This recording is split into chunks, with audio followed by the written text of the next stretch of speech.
दोस्तों, आज हम इस वीडियो में नाभिक स्नेही प्रतिस्थापन अभिक्रिया की त्रिविम रसायन के पहलू देखते हैं। ये पहले तो अलग से चैप्टर था जो आरबीएसई बोर्ड थी, उसमें पहले से पूरा पूरा त्रिविम रसायन वाला चैप्टर अलग था। और अब ये हेलो एल्केन और हेलो एरिन वाले भाग में जोड़ दिया गया है थोड़ा बहुत टॉपिक। तो ये चार ही जुड़े हुए हैं। ध्रुवण गुणकता, कायरलता, या इसका दूसरा नाम होता है किरेल। उसके बाद तीसरा टॉपिक आएगा धारण, उसके बाद प्रतिलोम, और एक नाम आएगा रेशमिक मिश्रण। लेकिन इसको समझने के लिए हम पहले इसकी शुरुआती तौर पर जो कुछ टॉपिक होते हैं उनके बारे में भी समझेंगे। ये टॉपिक कहाँ से निकल कर आते हैं? नाभिक प्रकाशीय संभाव्यता, एक नाम आएगा प्रकाशीय संभाव्यता, एक आएगा अध्रुवित प्रकाश, एक आएगा समतल ध्रुवित प्रकाश। तो पहले हम प्रकाशीय संभाव्यता के बारे में समझेंगे, उसके बाद में अध्रुवित प्रकाश और समतल ध्रुवित प्रकाश के बारे में समझेंगे। प्रकाशीय संभाव्यता का मतलब ये होता है कि वह संभाव्यता जिसका अणुसूत्र तो समान होते हैं, लेकिन प्रकाशीय विन्यास क्या होते हैं? भिन्न भिन्न। प्रकाशीय विन्यास क्या होते हैं? भिन्न भिन्न। प्रकाशीय संभाव्यवी या प्रकाशीय संभाव्यता कहते हैं। अब देखो, जैसे हम हाथ का उदाहरण लेते हैं। किसका उदाहरण लेते हैं? हाथ का यदि उदाहरण लिया जाए, और हाथ को यदि प्रकाश विन्यास का मतलब होता है यदि हाथ को उदाहरण लिया जाए और इसको दर्पण के आगे रखा जाए। किसके आगे रखा जाए? दर्पण। तो हाथ हमें उल्टा दिखाई देगा। कहने का मतलब है कि दर्पण के आगे बायां भाग दायां और दायां भाग बायां दिखाई देता है। इसे कहते हैं दर्पण प्रतिबिंब। क्या कहते हैं? दर्पण प्रतिबिंब। लेकिन यदि इस हाथ को उठाकर यदि मैं इस पर रखता हूं तो अंगूठा ऊपर नहीं रखा जाता। इसका मतलब ये एक दूसरे पर अध्यारोपित नहीं होते हैं। एक दूसरे पर अध्यारोपित का मतलब ये होता है कि मान लेते हैं ये हाथ है, ठीक है, और यदि दर्पण कांच के आगे रखते हैं तो ये हाथ आपको दिखाई देगा। लेकिन इस हाथ के ऊपर यदि इस हाथ को रखा जाए तो इस प्रकार से अध्यारोपित नहीं होगा। तो इसका मतलब अध्यारोपित कहने का मतलब दर्पण प्रतिबिंब तो होते हैं लेकिन एक दूसरे पर अध्यारोपित नहीं होते। क्या कहलाते हैं? प्रकाशीय समावयवी। क्या कहलाते हैं? प्रकाशीय समावयवी। और इस घटना को हम कहते हैं प्रकाशिक समाव्यता। क्या कहते हैं? प्रकाशिक समाव्यता। ये तो आपके सामने आ गई प्रकाशिक समाव्यता की परिभाषा।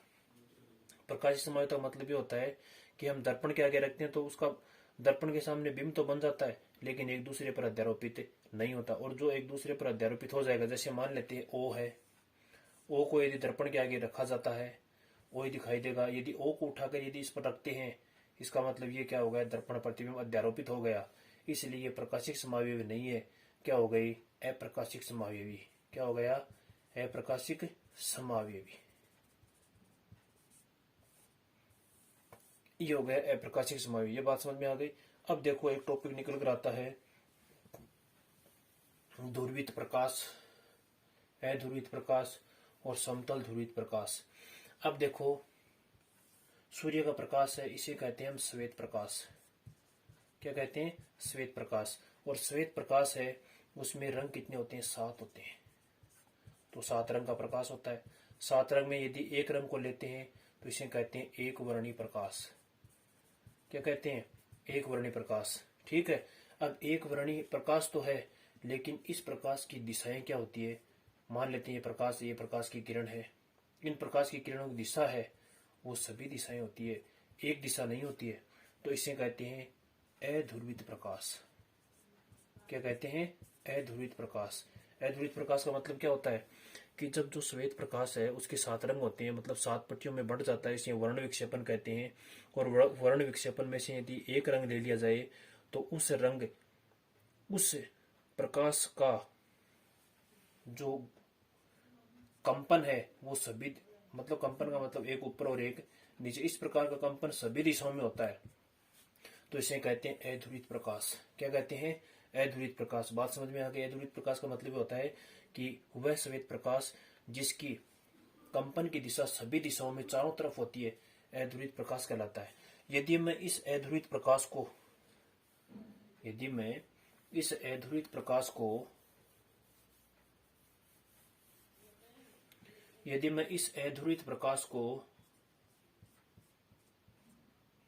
ये क्या है?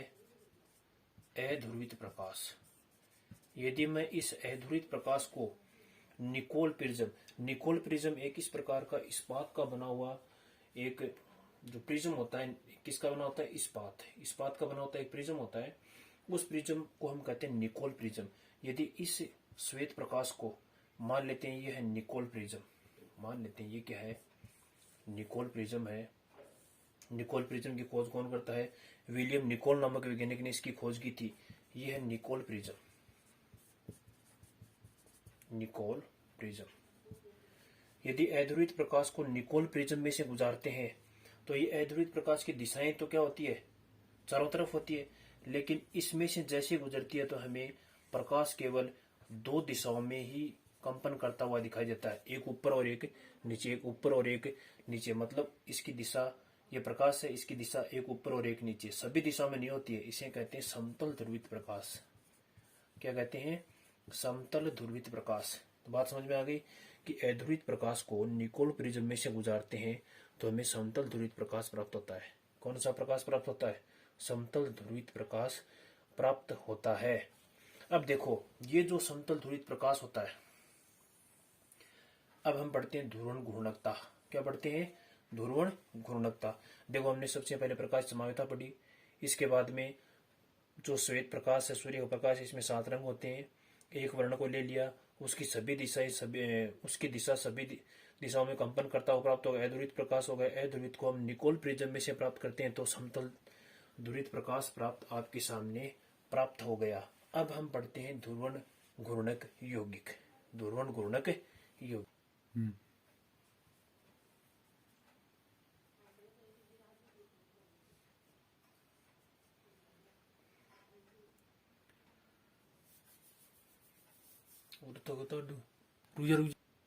अब हम पढ़ेंगे, हमने सबसे पहले पढ़ लिया प्रकाशीय समाव्यता, उसके बाद में अध्रुवित प्रकाश। अध्रुवित प्रकाश से हम निकोल प्रिज्म में से गुजारकर समतल ध्रुवित प्रकाश पढ़ लिया। अब हम टॉपिक स्टार्ट करेंगे ध्रुवण घूर्णकता। ध्रुवण घूर्णकता का मतलब ये होता है ध्रुवण घूर्णन। ध्रुवण घूर्णन एक ये है यौगिक, ठीक है। देखो, इसका मतलब क्या होगा कि वे यौगिक, ध्रुवण घूर्णन का मतलब होता है वे यौगिक जो समतल ध्रुवित प्रकाश मतलब दो दिशाओं में कंपन करता हुआ है, ये ध्रुवण यौगिक है। ये क्या करता है कि समतल ध्रुवित, वे यौगिक जो समतल ध्रुवित प्रकाश को घुमा देते हैं, मतलब या तो बाईं तरफ घुमा देते हैं, मतलब घड़ी की दिशा में, या तो घड़ी की दिशा में, देखो घड़ी की दिशा में, घड़ी इस प्रकार चलती है, घड़ी इस प्रकार चलती है, तो या तो घड़ी की दिशा में घुमा देते हैं या घड़ी के विपरीत दिशा में क्या कर देते हैं? घुमा देते हैं। देखो, ये बात समझ में, या तो घड़ी की दिशा में, घड़ी इस प्रकार चलती है, या घड़ी के विपरीत दिशा में घुमा देते हैं, तो इसका घूर्णन कर देते हैं। कहने का मतलब है इसका क्या कर देते हैं? घूर्णन कर देते हैं। ध्रुवण घूर्णक यौगिक कहलाते हैं। देखो, दोबारा देखो परिभाषा, ध्रुवण घूर्णक की परिभाषा क्या होती है कि वे यौगिक जो समतल ध्रुवित प्रकाश को या तो घड़ी की दिशा में या घड़ी के विपरीत दिशा में, घड़ी की दिशा को दक्षिणावर्त घूर्णन और घड़ी के विपरीत दिशा को वामावर्त घूर्णन कहते हैं, ठीक है। इसे इंग्लिश में कहते हैं डेक्सो रोटेटरी और इसे कहते हैं लेवो रोटेटरी, ठीक है। अब घड़ी की दिशा में यदि घुमाया जाता है तो उसको हमेशा धनावेश के द्वारा दर्शाते हैं। किसके द्वारा? धनावेश के द्वारा। और वामावर्त घूर्णक को दिखाते हैं माइनस के द्वारा। किसके द्वारा? माइनस के द्वारा। तो घूर्णन कितने प्रकार के हो गए? 2 प्रकार के हो गए, तो डी और दूसरा एल रूप। यदि दक्षिणावर्त घूर्णन होता है डी रूप, डी का होता है प्लस रूप, और एल का मतलब क्या होता है? माइनस रूप। इस घटना को हम कहते हैं ध्रुवण घूर्णकता। क्या कहते हैं? ध्रुवण घूर्णकता। ये बात आपको समझ में आ गई। अब आप थोड़ा उतारो। अब देखो, आप मैंने जो समझाया है वो यहाँ से उतारना है। ध्रुवण घूर्णकता वो तो आप समझ लेंगे, अध्रुवित प्रकाश और समतल ध्रुवित प्रकाश। और फिर भी मैंने इसके अंदर परिभाषा लिख दी है, वे यौगिक जो समतल ध्रुवित प्रकाश को, समतल ध्रुवित प्रकाश कहाँ से प्राप्त होगा? देखो ब्रैकेट में लिखा हुआ, एक वर्णी अध्रुवित प्रकाश को निकोल प्रिज्म में से गुजारने से प्राप्त होता है। और वे यौगिक जो समतल ध्रुवित प्रकाश का घूर्णन कर देते हैं, या तो दक्षिणावर्त या वामावर्त, ध्रुवण घूर्णक यौगिक कहलाते हैं और इसे ध्रुवण घूर्णकता कहते हैं। निकोल प्रिज्म की खोज कौन करता है? विलियम निकोल ने निकोल प्रिज्म बनाया। यदि घूर्णन घड़ी की दिशा दाहिनी ओर या दक्षिणावर्त, इसे दक्षिणावर्त घूर्णन कहा जाता है। इसे डी या प्लस के द्वारा प्रदर्शित करते हैं। यदि घूर्णन घड़ी के विपरीत दिशा में होता है या बाएं हाथ की तरफ होता है तो इसे वामावर्त घूर्णन कहा जाता है और इसे एल या माइनस के द्वारा प्रदर्शित करते हैं। इस प्रकार के समावयवी को ध्रुवण समावयवी तथा घटना को ध्रुवण समावयता कहते हैं। अब देखो मैंने जो समझाया वो लिखा हुआ है। अब देखो ये होगा इस प्रकार की समावयता को ध्रुवण समावयवी तथा इस घटना को ध्रुवण समावयता, ये तो देख लिया। अब देखो समतल ध्रुवित प्रकाश दो दिशाओं में कंपन करता हुआ कहाँ से प्राप्त होता है? निकोल प्रिज्म में से, अध्रुवित प्रकाश से। इसे ध्रुवण घूर्णक यौगिक में से प्रवाहित करते हैं तो या तो वामावर्त या दक्षिणावर्त। देखो घड़ी की दिशा में और घड़ी की विपरीत दिशा में। डी का मतलब होता है डेक्सो रोटेटरी और एल का मतलब होता है लेवो रोटेटरी। ठीक है। अब देखो ये बाईं तरफ और दाईं तरफ कितने डिग्री कोण पर घूर्णन करते हैं वो क्या कहलाता है? उसका घूर्णन कोण कहलाता है। अब ध्रुवण घूर्णक के बाद हम दूसरा टॉपिक पढ़ेंगे। उसी टॉपिक के अंदर आपको ये सभी दिखाई देंगे। आणविक संहिता नाम भी आ जाएगा, कायरलता, किरेल अणु। मेन टॉपिक तो है किरेल अणु एवं कायरलता। अब देखो प्रतिबिंब रूप। प्रतिबिंब रूप का तो मैंने पहले ही समझा दिया। प्रतिबिंब का मतलब होता है दर्पण के सामने रखते हैं और एक दूसरे पर अध्यारोपित नहीं होता है। वो रूप कौन सा कहलाता है? प्रतिबिंब रूप। क्या कहलाता है? प्रतिबिंब रूप। अब देखो किरेल अणु या कायरलता। देखो किरेल अणु और कायरलता का मतलब ये होता है कि सबसे पहले वैज्ञानिक आए थे वांटोफ गुणांक, एक आता है वांटोफ एवं लुई बेल। इन वैज्ञानिकों ने क्या किया कि प्रत्येक के मान लेते हैं घूर्णन, इसे घूर्णक यौगिक में हमने पढ़ा था घूर्णन कोण। घूर्णन कोण के आधार पर देखकर, जो घूर्णन कोण है उसके आधार पर हम देखकर इसकी जो व्यवस्था है वो प्रतिबिंब समावयवी किस पर निर्भर करते हैं? किस पर? घूर्णन कोण की व्यवस्था पर। और घूर्णन कोण की जो व्यवस्था है वो या तो डी की तरफ या एल की तरफ होती है। ये टोटल किस पर निर्भर कर, इसने क्या बताया कि ये टोटल बातें किस पर निर्भर करती है? घूर्णन कोण की जो निर्भरता है वो किस पर निर्भर करती है? 3D संरचना पर। किस पर निर्भर करती है? त्रिविमीय संरचना पर निर्भर करती है। 3D संरचना पर निर्भर करती है। और 3D जो संरचना है वो जो यौगिक होते हैं वो मान लेते हैं जैसे कार्बन है तो कार्बन की 3D संरचना क्या हो गई? चतुष्फलकीय। क्या हो गई? चतुष्फलकीय। इसी के आधार पर इसके घूर्णन कोण के गुणधर्मों को बताने की कोशिश की। अब देखो इसने ये बताया कि ये कार्बन परमाणु होते हैं और कार्बन परमाणु की संयुक्ता कितनी होती है? 4 होती है। संयुक्ता कितनी होती है? 4 होती है। और ये चारों संयुक्ता हमेशा कौन सी विमीय संरचना के रूप में होते हैं? चतुष्फलकीय संरचना के रूप में होते हैं। किस रूप में होते हैं? चतुष्फलकीय संरचना के रूप में होते हैं। अब देखो चतुष्फलकीय संरचना के रूप में जो भाई कार्बन है इसकी संयुक्ता कितनी होती है? 4 होती है। चतुष्फलकीय संरचना होती है। इसी के आधार पर गुणों का पता लगाया। उसके बाद नाम क्या दिया? किरेल कार्बन या कायरलता। किरेल कार्बन या कायरलता। किरेल कार्बन या कायरलता का मतलब ये होता है कि कार्बन परमाणु की संयुक्ता कितनी होती है? 4 होती है। और चारों संयुक्ता ही भिन्न भिन्न, चारों संयुक्ता क्या होती है? भिन्न भिन्न परमाणुओं से जुड़ी हुई होनी चाहिए। भिन्न भिन्न परमाणुओं से जुड़ी हुई। यदि 2 परमाणु भी यदि एक समान है तो किरेल अणु नहीं होगा। कहने का मतलब है कि कार्बन परमाणु की चारों संयुक्ता 4 भिन्न भिन्न समूह से जुड़ी हुई हो तो इस प्रकार के कार्बन को हम कहते हैं किरेल कार्बन। कौन सा कार्बन कहते हैं? किरेल कार्बन कहते हैं। और किरेल कार्बन का दूसरा नाम क्या होता है कि इसमें कौन सा तल नहीं पाया जाएगा? असममित तल नहीं पाया जाएगा। इसलिए इसका नाम क्या हो जाएगा? असममित कार्बन। क्या हो जाएगा? असममित कार्बन। ये बात समझ में आ गई? देखो मैं जहां पर स्टार दिखा रहा हूं वो क्या है? Chiral carbon. कब होगा? जब ये चारों संयुक्ता क्या हो? 4। जैसे मान लेते हैं यहाँ पर एक्स है, यहाँ पर वाई है, यहाँ पर जेड और यहाँ पर क्या ओ। चारों समान होने चाहिए। यदि मैं यहाँ पर इस प्रकार से लिख देता हूँ एक्स वाई और ओ तो ये किरेल कार्बन नहीं होगा। ये किरेल कार्बन नहीं होगा। किरेल कार्बन की पहचान आपको इतनी ही करनी है कि एक कार्बन परमाणु होगा, मान लेते कोई भी कार्बन है, उसकी चारों संयुक्ता की पहचान कर लेनी है कि चारों यदि भिन्न भिन्न परमाणु से जुड़े हुए हैं, इसका मतलब क्या है? Chiral carbon. क्या है? Chiral carbon. और इस किरेल कार्बन का दूसरा नाम क्या होगा? असममित कार्बन। किरेल कार्बन को हमेशा स्टार के द्वारा दर्शाया जाता है। किसके द्वारा दर्शाया जाता है? स्टार के द्वारा। ये आपको पूरे नोट से मिलेंगे, कोई दिक्कत नहीं है। समझ में आ गई? किरेल कार्बन को स्टार के द्वारा व्यक्त करते हैं। इसका मतलब ये क्या हो गया? Chiral carbon. क्या हो गया? Chiral carbon. और इस प्रकार के अणु या यौगिक को हम क्या कहते हैं? किरेल अणु। और इस गुण को हम कहते हैं कायरलता। क्या कहते हैं? कायरलता। ये बात समझ में आ गई। और किरेल कार्बन में असमित तल नहीं होने की वजह से, देखो समित का मतलब होता है कि जिसको यदि बराबर भागों में काट दिया जाए तो दोनों भाग बराबर होते हैं और एक दूसरे पर क्या हो जाते हैं? अध्यारोपित। लेकिन असमित तल का मतलब यदि उसे काटा जाए तो दोनों भाग बराबर नहीं होते हैं। ठीक है, तो ये हो गया असमित कार्बन। असमित तल नहीं होने की वजह से इस कार्बन को हम क्या कहते हैं? असमित कार्बन। तो आणविक असमितता समझ में आ गई। असमित कार्बन पाए जाने की वजह से कायरलता या किरेल अणु क्या होते हैं कि वह अणु जिसमें कार्बन परमाणु की चारों संयुक्ता भिन्न भिन्न समूह से जुड़ी हुई हो, किरेल अणु कहलाते हैं। इस गुण को कायरलता कहते हैं। किरेल कार्बन को स्टार के द्वारा व्यक्त करते हैं। ठीक है। और प्रतिबिंब रूप का मतलब ये हो गया, इसको यदि हम दर्पण के आगे रखते हैं किरेल कार्बन को, तो ये एक दूसरे के ऊपर अध्यारोपित, भाई दर्पण प्रतिबिंब तो होंगे लेकिन इसको उठाकर यदि इस पर रखते हैं तो एक दूसरे पर अध्यारोपित नहीं होते हैं। ये हो गया प्रतिबिंब रूप। क्या हो गया?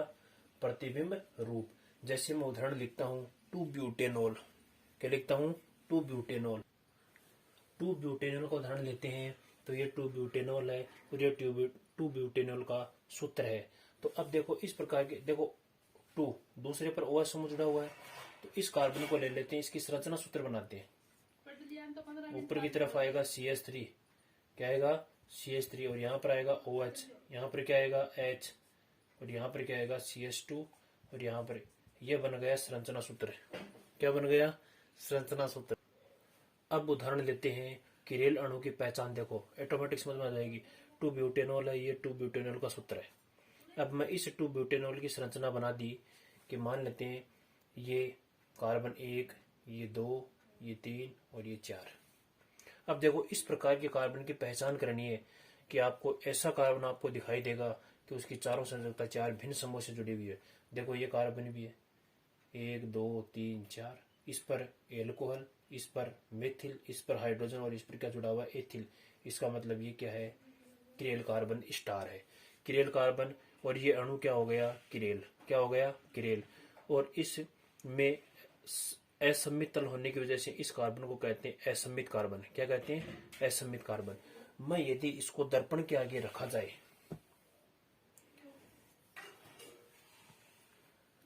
यदि मैं दर्पण के आगे रख देता हूं तो बताओ इसका ये कार्बन तो कार्बन दिखाई देगा स्टार, ऊपर की तरफ क्या होगा?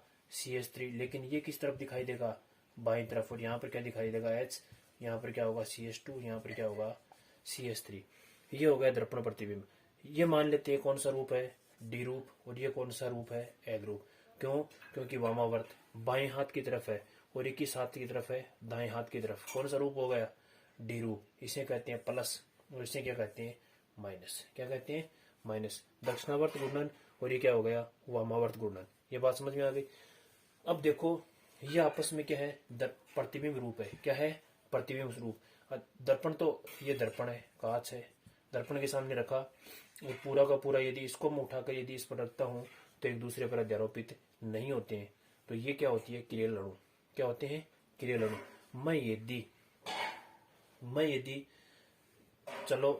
यदि इसको यदि घुमा देता हूं, थोड़ा सा घुमा देता हूं, यदि इसको मैं दर्पण के आगे रखता हूं, यदि इस समूह को मैं यदि दर्पण के आगे रखता हूं तो कंडीशन ये बनती है,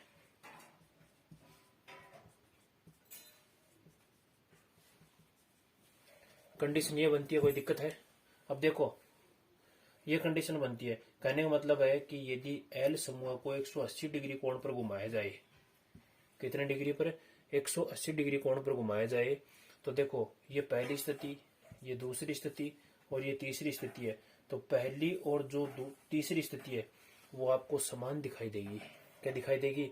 समान दिखाई देगी। अर्थात पहली और जो तीसरी स्थिति है वो प्रतिबिंब समावि प्रतिबिंब रूप नहीं होता है, मतलब इसमें कायरलता नहीं पाई जाती है। तो बताओ क्या हो गई? अकायरल यौगिक कहलाते हैं। क्या कहलाते हैं? अकायरल यौगिक कहलाते हैं। तो कायरल यौगिक क्या होते हैं? चारों से 4 भिन्न समूह से होती है, उसके दर्पण प्रतिबिंब होते हैं, वो एक दूसरे पर क्या नहीं होते हैं? अध्यारोपित नहीं होते हैं, किरेल अणु कहलाते हैं। लेकिन दर्पण प्रतिबिंब होते हैं, असमित कार्बन होते हुए भी इसमें क्या नहीं पाई जाती है? किरेलता नहीं पाई जाती। अब देखो आप उतारो,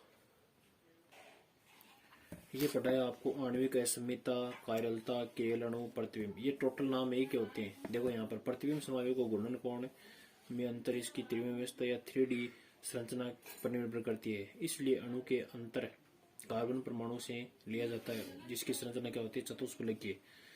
ये खोज वांटोफ एवं लुईवेल ने की। किरेल अणु, किसी अणु में कार्बन परमाणु की चारों संयोजकता भिन्न भिन्न होती है तथा एक दूसरे के दर्पण प्रतिबिंब होते हैं, लेकिन एक दूसरे पर अध्यारोपित नहीं होते हैं। ऐसे कार्बन परमाणु को किरेल कार्बन तथा अणु को किरेल अणु तथा इस गुण को हम किरेलता कहते हैं। ये मैंने आपको समझा दिया है। किरेल कार्बन को स्टार के द्वारा व्यक्त करते हैं। इस अणु में सममिति तत्व नहीं पाए जाते। सममिति तत्व मतलब सममिति तल। जैसे मनुष्य के अंदर यदि मनुष्य को बीचों बीच से काटा जाए, सिर से लेकर पैरों तक, तो बराबर 2 भाग बढ़ जाते हैं। इसे सममिति तत्व मतलब सममिति तल कहते हैं। इसलिए इसे कार्बन परमाणु को असमित कार्बन एवं गुण को असमितता कहते हैं। ये बात समझ में आ गई। कहने का मतलब है कि जो कार्बन परमाणु उसकी चारों संख्या 4 भिन्न समूह होते हैं, उसको दर्पण के आगे रखते हैं और दर्पण प्रतिबिंब प्राप्त हो जाता है डी और एल रूप, और डी और एल रूप एक दूसरे पर अध्यारोपित नहीं होते हैं। तो इस प्रकार कार्बन को असमित कार्बन कहा जाता है। यह असमित कार्बन बीच में होता है। इसे त्रिविम केंद्र या जनक केंद्र या असमित कार्बन कहा जाता है। यदि दोनों यौगिक एक दूसरे पर अध्यारोपित हो जाते हैं तो इसे हम क्या कहते हैं, एकायरल कहलाते हैं। उदाहरण देखते हैं 2-ब्यूटेनॉल का। किसका देखते हैं, 2-ब्यूटेनॉल का उदाहरण देखते हैं। तो आप जानते हैं कि जो 2-ब्यूटेनॉल है इसका सूत्र ये होता है 1 2 3 4। 2-ब्यूटेनॉल है। 2-ब्यूटेनॉल की मैंने सबसे पहले संरचना सूत्र बना ली। देखो ये कार्बन OH CH3 ये सब जुड़े हुए हैं, ये मैंने जोड़ दिए। और जोड़ने के बाद इस रूप को मान लिया डी। यदि OH दाईं तरफ है डी रूप, और यदि इसे कांच के आगे रखा तो जैसे कांच के रखते हैं कार्बन कार्बन दिखाई देगा, CH3 OH बाईं तरफ दिखाई देगा, और ये आ गया CH3 एद्रूप प्राप्त हो गया। तो ये एक दूसरे इसको और इसको यदि अध्यारोपित करते हैं तो एक दूसरे पर अध्यारोपित नहीं होते हैं। इसी प्रकार मैंने दूसरा उदाहरण लिया है 2-क्लोरोब्यूटेन। तो इसकी संरचना सूत्र इस प्रकार से बना ले। देखो ये क्लोरो इस तरफ दाईं तरफ है डी रूप, और जैसे दर्पण के आगे रखते हैं बाईं तरफ आ जाएगा एद्रूप हो गया। इसको मैं एक दूसरे पर अध्यारोपित उठाकर यदि ऐसा का ऐसा ऊपर रखता हूं तो ये अध्यारोपित नहीं होगा, मतलब कायरल कार्बन है। क्या है, कायरल कार्बन। उसके बाद में अब आपको पहचान के कायरल कार्बन में जो किरेल अणु या कायरल अणु उसमें असमित कार्बन होगा। क्या होगा, असमित कार्बन होगा। अब देखो उसी प्रकार दूसरा उदाहरण है 2,3-डाईहाइड्रोक्सी प्रोपेनेल। प्रोपेनेल एल्डिहाइड है, एल्डिहाइड। ये सूत्र हो गया 2,3-डाईहाइड्रोक्सी प्रोपेनेल। यदि मैं इसको दर्पण के आगे रखता हूँ, देखो ये कार्बन परमाणु है, चारों संयुक्त 4 भिन्न समूह से, एक एल्डिहाइड, एक OH H और एक ये समूह है। देखो सेम नहीं है, इसका मतलब ये क्या है, कायरल कार्बन। ठीक है। अब देखो इसी प्रकार तीसरा उदाहरण है ब्रोमोक्लोरोआयोडोएथेन। ब्रोमोक्लोरोआयोडोएथेन दर्पण के आगे रखते हैं तो बताओ ये कार्बन परमाणु है और कार्बन की चारों संयोजकता 4 भिन्न समूह से जुड़ी हुई है, असमित कार्बन है। असमित कार्बन को स्टार के द्वारा व्यक्त करते हैं। इसका मतलब ये क्या है, कायरल कार्बन। क्या है, कायरल कार्बन। ठीक है। इसी प्रकार हम दूसरा उदाहरण देते हैं 2-ब्रोमोप्रोपेनोइक अम्ल। 2-ब्रोमोप्रोपेनोइक अम्ल। 2-ब्रोमोप्रोपेनोइक का हम संरचना सूत्र बना लेते हैं 2-ब्रोमो, और ये आ गया प्रोपेनोइक अम्ल। Br यदि इस तरफ है डी रूप है, इसको दर्पण के आगे रखते हैं, एद्रूप बाईं तरफ आ जाता है, एद्रूप प्राप्त हो जाता है। इसको एक दूसरे पर रखते हैं तो एक दूसरे को ढकते नहीं है। इसका मतलब ये क्या है, कायरल कार्बन। इसके बाद में आगे वाला उदाहरण और दिखाता हूं मैं 2-हाइड्रोक्सी प्रोपेनोइक अम्ल। 2-हाइड्रोक्सी प्रोपेनोइक अम्ल का दूसरा नाम होता है लैक्टिक अम्ल, जो दूध में पाया जाता है। अब आएगा OH दाईं तरफ है डी रूप, ये क्या है, बाईं तरफ। अब देखो इसका नाम आ गया 2-हाइड्रोक्सी 1 2 और 3 को कहते हैं प्रोप और ओइक अम्ल, प्रोपेनोइक अम्ल। ये तो हो गया कायरल। अब देखो अब जो अध्यारोपित नहीं होते हैं उसी अध्यारोपित नहीं होते हैं वो क्या कहलाते हैं, जो एक दूसरे पर अध्यारोपित नहीं होते हैं वो क्या कहलाते हैं, प्रतिबिंब रूप कहलाते हैं, या इसे एनेंटियोमर या विवरिम रूप कहलाते हैं। ठीक है। अब देखो उसके बाद में आएगा कायरल या अकायरल की पहचान। कायरल या अकायरल की पहचान। अब देखो जो कायरल है,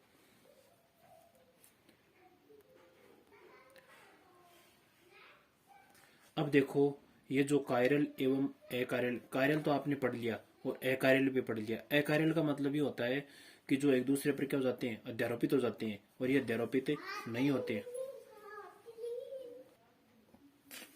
अब देखो कि ब्यूटेन टू ऑल, मैंने उदाहरण से समझा दिया है कि ये ब्यूटेन टू ऑल है। यदि मैं, ये तो आ गया डी रूप, ये क्या आ गया दर्पण के आगे रखते हैं, ये कौन सा रूप है, ऐद रूप है। मैं यदि इसको 180 डिग्री कोण पर लाता हूं तो देखो क और गय, क और गय, ये क और गय की संरचना एक समान दिखाई देती है। इसका मतलब एक दूसरे पर क्या हो जाती है, अध्यारोपित हो जाती है। अध्यारोपित होगी वो हमेशा क्या होते हैं, कायरल कार्बन होते हैं, कायरल अणु होते हैं। क्या होते हैं, क और गय तो क्या होते हैं, कायरल अणु, और क और ख क्या होते हैं, नहीं ये तो होते हैं अकायरल, और ख और ख क्या होते हैं, कायरल कार्बन होते हैं। अकायरल का मतलब क और गय अकायरल होते हैं, इसलिए होते हैं क्योंकि एक दूसरे पर अध्यारोपित हो जाते हैं। संरचना क और ख एक दूसरे के दर्पण, प्रतिबिंब एवं अध्यारोपित नहीं है, इसलिए कायरल संरचना है। लेकिन संरचना क और गय एक दूसरे के दर्पण, प्रतिबिंब लेकिन अध्यारोपित है, इसलिए अकायरल अणु है। निम्न में कायरल एवं अकायरल की पहचान कीजिए। क्वेश्चन दे दिया आपको कि निम्न में कायरल और अकायरल की पहचान कीजिए। संरचना 1 और 2 दे दी, 1 और 2 दे दी। अब देखो कंडीशन क्या है, 1 और 2 जैसे मैंने दिखाई है, तो देखो यहाँ पर है, ये संरचना बना दी, ये कार्बन है, डॉट डॉट के रूप में कार्बन है, ये कार्बन, ये कार्बन, ये कार्बन, ये कार्बन, ये कार्बन और ये कार्बन। ठीक है। देखो ये कार्बन है, ये भी कार्बन है, और ये भी क्या है, कार्बन। इस कार्बन की देखो चारों संयोजकता OH से, एक Br से, एक Cl से और एक CH3 से पूरी होती है। इसका मतलब चारों भिन्न भिन्न है, और भिन्न भिन्न इसका मतलब असमित कार्बन है, स्टार है, स्टार इसका मतलब ये क्या है, कायरल। संरचना 1 फर्स्ट क्या हो गई, कायरल। सेकंड में देखो ये कार्बन परमाणु है, इसकी चारों संयुक्तता देखो 4 भिन्न भिन्न समूह से, तो ही कायरल होगा, वरना क्या होगा, अकायरल। क्या होगा, ये एक ब्रोमाइड, एक देखो 2 ब्रोमाइड आ गए, 4 में से 2 तो क्या हो गए, ब्रोमाइड, और एक H और एक क्या होगा, CH3, 2 समान है, इसका मतलब ये क्या है, अकायरल। क्या है, अकायरल। यही लिखा हुआ है संरचना फर्स्ट में स्टार असमित कार्बन है, इसलिए कायरल, तथा संरचना सेकंड में स्टार असमित कार्बन है, इसलिए क्या है, अकायरल कार्बन। अब देखो इन दोनों में आपको पहचान करनी है कायरल कौन सा और अकायरल। देखो एक कार्बन, ये मान लेते हैं कार्बन परमाणु, कार्बन परमाणु की, ये भी कार्बन है, ये भी क्या है, कार्बन, तो इसे हम CH2, यहाँ पर CH2 मतलब प्रोपिल, ये प्रोपिल समूह जुड़ा हुआ है, एक तो प्रोपिल समूह जुड़ा हुआ है, एक समूह मिथिल, एक समूह एल्कोहल और एक समूह हाइड्रोजन। देखो चारों भिन्न भिन्न है या नहीं, इसका मतलब कायरल है। क्या है, कायरल। इसमें देखो ये मान लेते हैं स्टार 1 2 3 और 4, 4 संयोजकता है। ये मान लेते हैं एथिल, एथिल यहाँ पर CH2 है, एथिल यहाँ पर क्या है, CH2, ये एथिल, एथिल और एथिल समान होने की वजह से क्या हो गया, अकायरल कार्बन। क्या हो गया, अकायरल कार्बन। ठीक है। इसके बाद में आगे वाला टॉपिक आएगा रेशमिक मिश्रण, या रेशमिक असांतरण भी कहा जाता है। रेशमिक मिश्रण या रेशमिक असांतरण। ये रेशमिक असांतरण, देखो इसमें क्या होगा, हमने डी रूप और ऐद रूप लिया, डी रूप और ऐद रूप लिया। जब कोई यौगिक डी का हम 50% ले लेते हैं और एल का हम 50% ले लेते हैं और दोनों को आपस में मिला देते हैं, तो बताओ घूर्णन यौगिक क्या बन जाते हैं, अघूर्णक बन जाते हैं। वो न तो दाईं तरफ घूर्णन करते हैं और न ही बाईं तरफ घूर्णन करते हैं। इस प्रकार के मिश्रण को रेशमिक मिश्रण कहलाते हैं। डी और एल का मिश्रण रूप है, इसलिए डीएल या 1 प्लस और 1 माइनस को सम्मिलित रूप में लिया तो प्लस माइनस से प्रदर्शित करते हैं। ब्यूटेन टू ऑल का 50% डी तथा 50% एल रूप ले लेते हैं तो plus minus butane two all प्राप्त हो जाता है। तो समझ में आ गया होगा आपको रेशमिक मिश्रण क्या है। रेशमिक मिश्रण ये होता है कि हम एक रूप डी बनाया और दर्पण के आगे रखा, एल रूप प्राप्त कर लिया, दोनों को आपस में मिलाते हैं, 50-50 समान अनुपात है, 50% और 50%। तो मिश्रण, जो मिश्रण प्राप्त होगा वो गुणनक न होकर अगुणनक बन जाएगा, उसका बाद में किसी भी दिशा की तरफ घूर्णन नहीं होगा, तो उस मिश्रण का नाम क्या होगा? रेशिमिक मिश्रण। क्या होगा? रेशिमिक मिश्रण। इसके बाद में हम आगे वाला टॉपिक पढ़ेंगे धारण। धारण का मतलब ये होता है दोस्तों कि हम कोई भी रासायनिक अभिक्रिया है, ये मान लेते हैं कोई रासायनिक अभिक्रिया है, इस रासायनिक अभिक्रिया में देखो ये किरेल अणु है या नहीं, स्टार है, 1 2 3 4, चारों भिन्न भिन्न समूह से जुड़ी हुई है, इससे कोई मतलब नहीं है। देखो ये तो OH जोड़ा हुआ है, ये देखो 1 2 3 4, ये मेथिल एल्कोहल, ये मेथिल, ये H और ये एथिल, चारों भिन्न भिन्न समूह से जुड़ी हुई है। तो रासायनिक अभिक्रिया से पहले किरेल किरेल कार्बन है और किरेल कार्बन की चारों संयोजकता देखो इस प्रकार से जुड़ी हुई है। लेकिन जैसे ही रासायनिक अभिक्रिया होगी तो बताओ ये तो जल का अणु बाहर निकल जाएगा और ये Cl, तो ये Cl जुड़ गया। कहने का मतलब है कि अभिक्रिया, रासायनिक अभिक्रिया से पहले जो असमित कार्बन से जुड़े हुए जो संयोजकता है अर्थात समूह का जो विन्यास है वो वैसा का वैसा बना हुआ रहता है। देखो इससे कार्बन जुड़ा हुआ है, इससे भी कार्बन जुड़ा हुआ है, इससे भी कार्बन, इससे भी हाइड्रोजन जुड़ा हुआ है, तो जैसा का जैसा जुड़ा हुआ है वैसा का वैसा अभिविन्यास प्राप्त हो, तो वह क्या कहलाता है? धारण। क्या कहलाता है? धारण। भाई जिस विन्यास में है भाई घूर्णन तो होगा नहीं, केवल प्लस माइनस आपको दिखाई देगा, घूर्णन नहीं होगा, लेकिन विन्यास क्या होगा? वैसा का वैसा। देखो यहाँ पर जुड़ने से कुछ भी नहीं पलटा है, लेकिन केवल आपको नाम ही बदला है, लेकिन यहाँ पर देखो विन्यास क्या है? वैसा का वैसा। विन्यास क्या है? वैसा का वैसा। न डी रूप, डी का एल रूप प्राप्त हुआ, न एल का डी रूप प्राप्त हुआ। डी का डी है लेकिन केवल चेंजमेंट हो गया थोड़ा सा इसका घूर्णन का। बात समझ में आ गई? इस प्रकार की कंडीशन को कहते हैं धारण। क्या कहते हैं? धारण। ठीक है।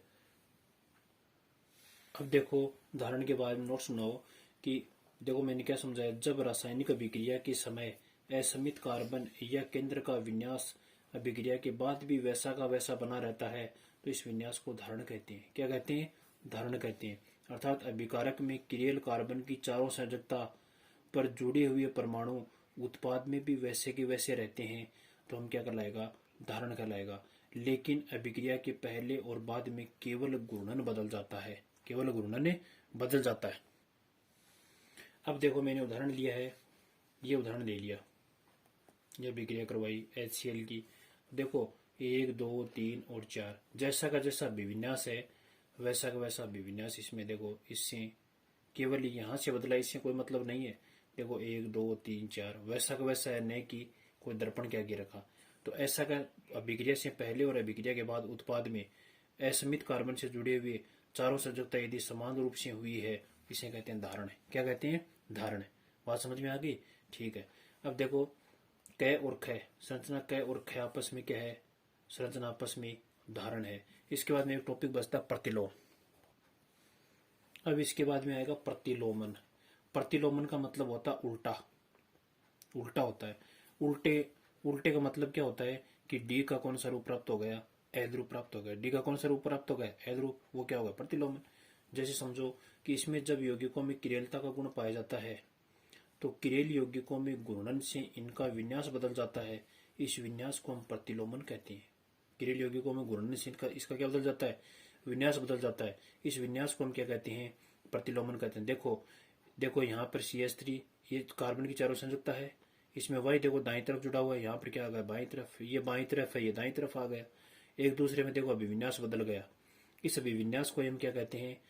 उल्टा हो जाता है, पहले का उल्टा दूसरा दर्पण के आगे रखते ही, तो ये क्या हो गया? प्रतिलोमन। क्या कहते हैं? प्रतिलोमन। अब हम एक उदाहरण प्रतिलोमन का मतलब, प्रतिलोमन का सामान्य से होता है उल्टा। आप नाभिक से नहीं, प्रतिस्थापन अभिक्रिया में प्रतिलोमन देखा था कि SN2 अभिक्रिया में हमेशा क्या होता है?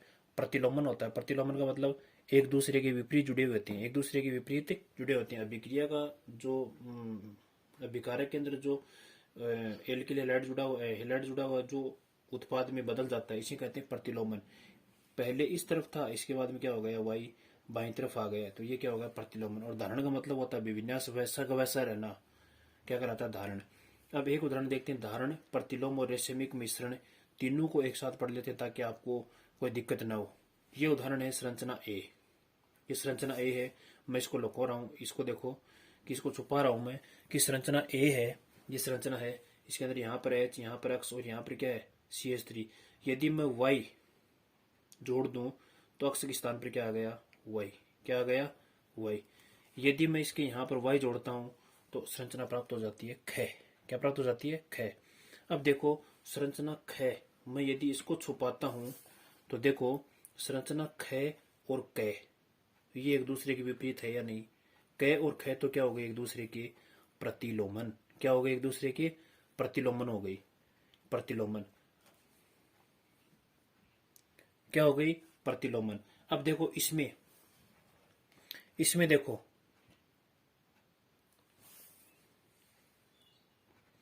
संरचना ए से क यौगिक प्राप्त होते हैं, इसे धारण कहलाता है।